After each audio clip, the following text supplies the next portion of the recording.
the park police are making arrests around the reflecting pool.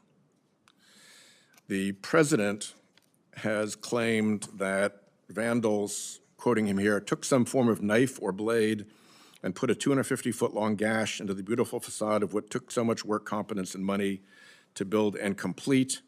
He increased the estimate to 300 feet later, then to 350 feet, insisting that it was, quoting him again, cut and powerfully lifted off the surface, leaving very jagged, uneven edges. He was asked what proof there was of any of that, since it doesn't seem to be visible to any other person. And he said, well, you'll have to go see the Parks Department. They'll show it to you, or see the secretary, but I saw it. We have pictures. He also said, you'll see it in court. So you were a police commissioner in Texas, understand it?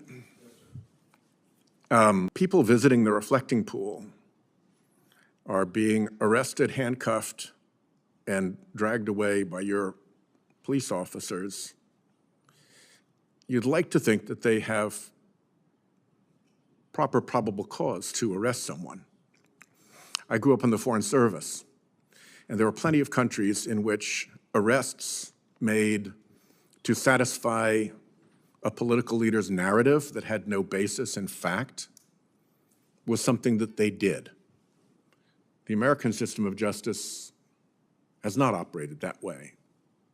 What can you tell me here today about what damage was done to the reflecting pool, where this 350-foot gash came from, and why tourists are being arrested?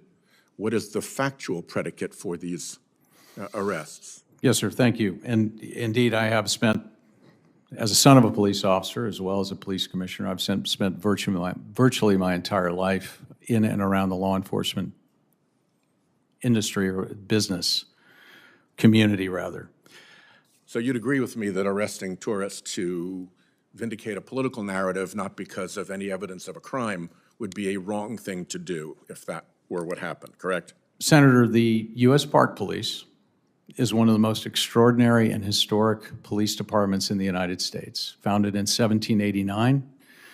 And in the year that I've had the opportunity and pleasure and privilege and honor to work with them, I have been amazingly impressed by their professionalism, their training, their discipline, their service, and their duty and service to this district and the people that live here.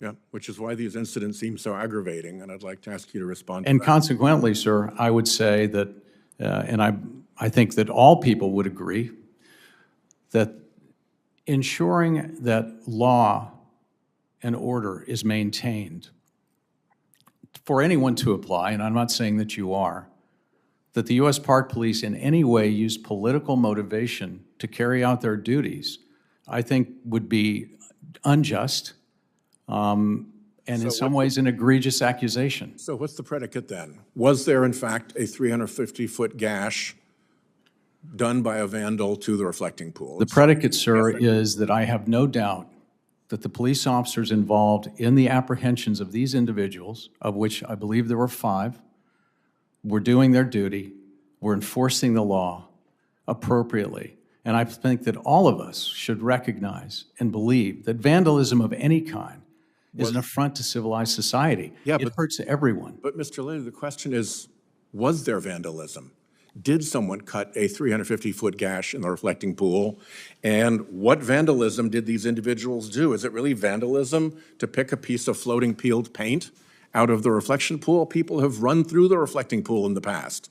The president drove through the reflecting pool, apparently. Sir, I stand by my statement that the U.S. Park Police operated and conducted their business of defending, protecting this city in an appropriate manner. There was no malfeasance, nor was there any political motivation to it. And furthermore, sir, as you know, this is an ongoing investigation, and consequently, I'm not in a position to share that information publicly. But once it is available publicly, I'm happy to meet with you. I met with you yesterday, sir. I'll meet with you anytime. Was there or was there not a 350-foot gash in the reflecting pool? Senator, I stand by one now? I stand by my statement, sir. Your statement doesn't answer the question. I stand by my statement, sir. Okay, don't want to answer the question. I can see why you don't want to answer the question. You're in a terrible position because the president has made up a 350-foot gash, and unfortunately now police officers are being put in the position of having to make arrests that I suspect are going to fare very badly in court because there's nothing about touching the reflecting pool or picking up a piece of floating, peeling paint that amounts to vandalism as a matter of law. Thank you, Chairman. Senator Curtis. A tense Senate confirmation hearing unfolded when Senator Sheldon Whitehouse challenged a Trump administration nominee over controversial claims surrounding alleged vandalism at the National Mall's reflecting pool. The exchange centered on President Trump's public assertion that vandals had carved a massive 350-foot gash into the reflecting pool, leading to multiple arrests by the U.S. Park Police. Whitehouse questioned whether such damage actually existed and repeatedly asked what evidence justified the arrests. Rather than confirming whether the alleged damage occurred, the nominee defended the professionalism of the U.S. Park Police and emphasized that officers were carrying out their duties appropriately. He also declined to discuss specific details, citing an ongoing investigation. Whitehouse, however, continued pressing for a direct answer. He argued that law enforcement actions should always be based on evidence rather than political narratives and questioned whether tourists were being arrested for actions that did not legally constitute vandalism. Throughout the hearing, the senator returned to the same central question. Was there actually a 350-foot gash in the reflecting pool? Despite being asked multiple times, the nominee never directly confirmed or denied the existence of the damage. The exchange reflects broader concerns about government transparency, public accountability, and the role of federal law enforcement.